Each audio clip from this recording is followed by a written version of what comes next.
So I'm just talking in memorization and from my own experience as a performer and a teacher. So there are 5 basic types of memory.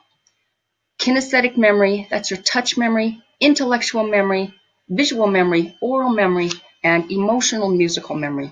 And I'll talk a little bit about each of those 5 kinds of memory. So kinesthetic memory is absolutely the most important aspect of memorization. This is your memory from your fingers, and it comes almost without thought. If you've practiced a passage a lot, usually it's memorized. But if you rely on this kind of memory totally during a performance, it can be disastrous because it doesn't have any backup. Strong kinesthetic memory is only developed with a lot of practice over a serious length of time. You're not going to develop strong kinesthetic memory if you are, say, sight reading a piece and then want to memorize it the next day. Your kinesthetic memory will not be developed enough to help you. So it's super important that we develop accurate kinesthetic memory right from the start.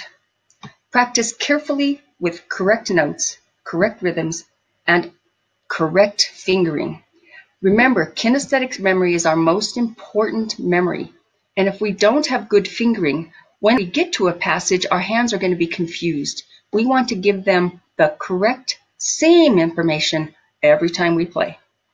It's also really important that you imprint the correct information every time. I know that when students misread and have a wrong note, they tend to play that wrong note forever. It's very hard to correct a note that's been learned incorrectly that first time. Your brain just likes to take that first information.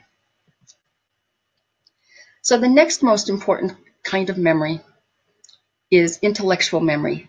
Intellectual memory provides the backup support for the kinesthetic memory, which is the most important. I had a student once who was doing her master's with me, and she had nerve damage in her hands. So her kinesthetic memory was not strong because of the nerve damage, but her intellectual memory was really remarkable. And it's how she kind of got through without that primary form of memory being very strong.